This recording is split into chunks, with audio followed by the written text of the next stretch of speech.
Got home from work and I went outside and started watering my lawn and my flowers. And during the process, I looked down between those newly planted flowers and I saw weeds. I want you to picture maybe the garden at your house or maybe a garden you have seen in your life. Not a perfect one, but a real one. The kind with weeds that are creeping up between the good plants, like I just mentioned. And the kind where some things are thriving and some things are choking everything else out. The kind that needs a little bit more extra work on it. That garden is your life. And here's the thing nobody tells you. God didn't put you here just to look at the garden. In Genesis 2:15, he clearly says he put the man in the garden to work it and keep it. You were made to tend something, to cultivate, to grow. So today we're going to do three things. We're going to weed, we're going to water, and then, and this is the part most men skip, we're going to watch. So let's get into it today. What's up, fam? Welcome back to the John Grdina Classroom. You know who I am by now. If this is your first time, my name is John Grdina, and I am here to tell you some great things about how you can sharpen iron and iron through your faith, family, fitness, and financial freedom.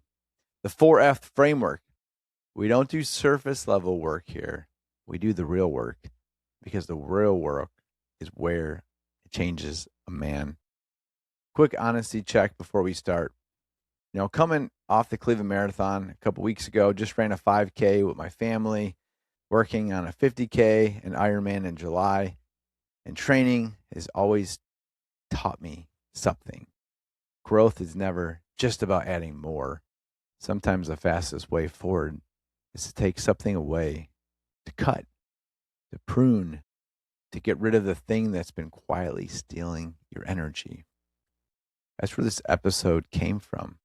Those three words while I was watering today: weed, water, watch. A gardener's framework for the man who's serious about growing.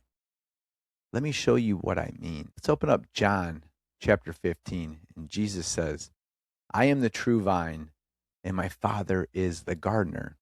He cuts off every branch that bears no fruit. Well, every branch that does bear fruit, he prunes, so that it will be even more fruitful. Let's read that again slowly, because there's two cuts in there. The first cut removes what's dead. That's the weed. The second cut, this is the one that gets you. He prunes the branches that are already bearing fruit, the good ones. He cuts them back so they'll produce even more. That's the water. That's God taking the thing you're already doing well and saying, good. Now let's take it to the next level. And the whole reason for the garden is fruit, harvest, a table with you to sit at, deep love with people. That's the watch. So this isn't my framework, it's his. I'm just putting words on it. Let's break it down even further now. The first job in any garden is the ugliest one. You get on your knees and you take your hands, what doesn't belong there. And here's the hard truth, brother. Weeds in your life are not loud. They don't announce themselves. A weed grows quietly, right next to the good stuff. But it steals the water and the sunlight and the soil that was meant for your growth. By the time you notice it, it's already taken root. So I want you to do an honest inventory. What in your life is choking your growth right now? Maybe it's your phone. The 2, 3, 4 hours plus a day that you'll never get back. Maybe it's a relationship that pulls you away from the man that you're trying to become instead of pushing you toward him. Maybe it's a habit you keep hidden, and you already know what I'm talking about because it just came to your mind. Maybe it's the lie you keep telling yourself that, I'll start tomorrow. See, weeding hurts.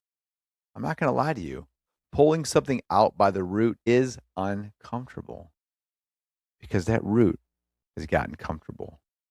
But you cannot water a garden full of weeds and expect the good plants to win. The weeds will always grow faster. So this week, pick one weed, just one, the one you're most afraid of to pull because you know it has the deepest root. Name it out loud, confess it, take it to the Lord, take it to confession if you're Catholic like me, and then pull it out. Work hard, pray harder. That's the weeding. Now we get to the next part. We all love this one. Once the weeds are out, you got room now. Soil, water, what's good for the whole process for growing. And here's what most men get wrong. They spend all their energy fixing what's broken and little to zero energy growing what's already working. They're so focused on their weaknesses that they neglect their strength. But God prunes the fruitful branch so it bears more. He doubles down on what's already alive. So look at the 4 pillars and ask, where am I already bearing fruit? And how do I water it to the next level? See, faith, you're already praying. Good. Water it. Add the rosary. Add more scripture. Add an hour of adoration this week. Take the seed that's growing and feed it. Your family, you're showing up for your wife and kids. Good. Water it. Plan the date. Coach the team. Put your phone down at dinner. Presence is the water. Fitness, you're moving your body. Good. Water it. Add the long run, the strength block, the discipline. For me right now, that's the bike. That's my gap before July 19th. So that's where I'm pouring the water. Find your gap and pour into it. And financial freedom, you're saving. Good. Now water it. Automate the investing. Start the Roth IRA, dollar cost averaging for your kids. And sit under that shade and wait 30 years and real assets grow and fear doesn't. Watering is just intentional consistency. Same water, same plant, every single day. That's how a seed becomes a harvest. In Galatians 6:9, let us now grow weary in doing good. For at the proper time, we will reap a harvest if we do not give up. So don't give up on the good stuff. Water it daily. And now let's move to the movement most of us never reach. We weed, we water, and then we immediately start weeding again. We never stop. We never look up. We never let ourselves enjoy the garden we built. Brother, that's not strength. That's a different kind of brokenness. The third movement is to watch, to be still. In Psalm 46:10, be still and know that I am God. God himself worked for 6 days and then he rested.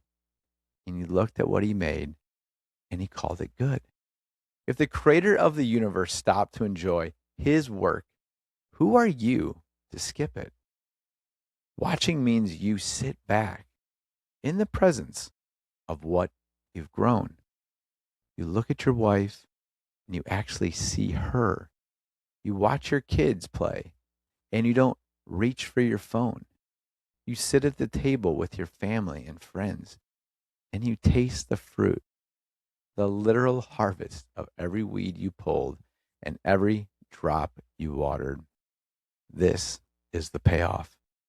Not someday now, but now. A man who only ever grinds and never rests is in the goodness of God misses the whole point of the garden.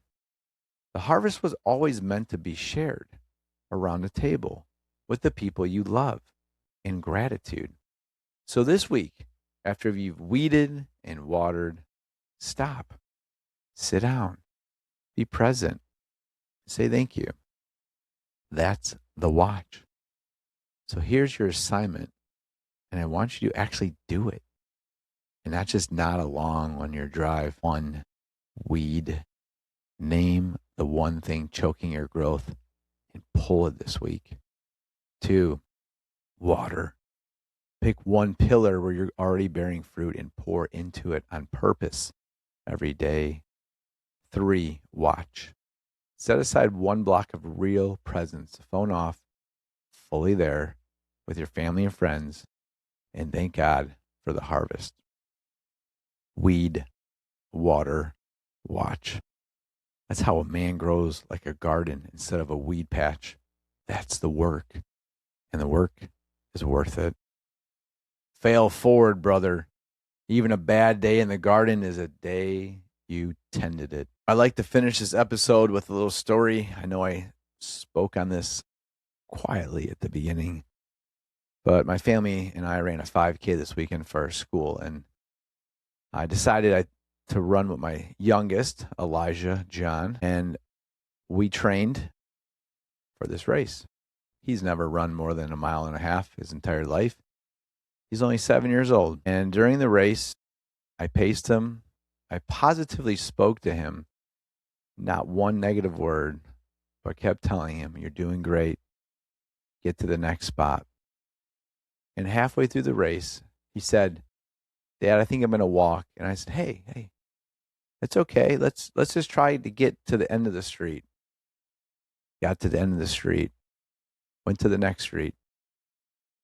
"Hey, I think I'm going to walk, Dad." I said, "Hey, just come with me. You're doing great. Let's just try to get to that stop sign." We get to the stop sign. And next thing you know, he's asking, "Where's Mom?" I said, "She's at the next street. If you keep going, we're going to see her faster." He said, "Okay." Kept running. Started passing more people. And at the end, right before we finished the line, we passed together, smiles on our faces. And he finished a 5K at 7 years old, not stopping once. See, this means everything to me, not in the sense of the perseverance and fortitude that my son has, but all the hard work that I pour in, day out. The opportunity I get to wake up early and praise God for everything he's given me, the blessings he's giving me, my family, the opportunity to be in his word each day, the opportunity to physically sharpen my body and my mind, and to coach my kids and to mentor them and mentor other people. And the best gift I can ever receive back from people in my life is to see them do better than I did when I was their age. Is to have them transform better than me.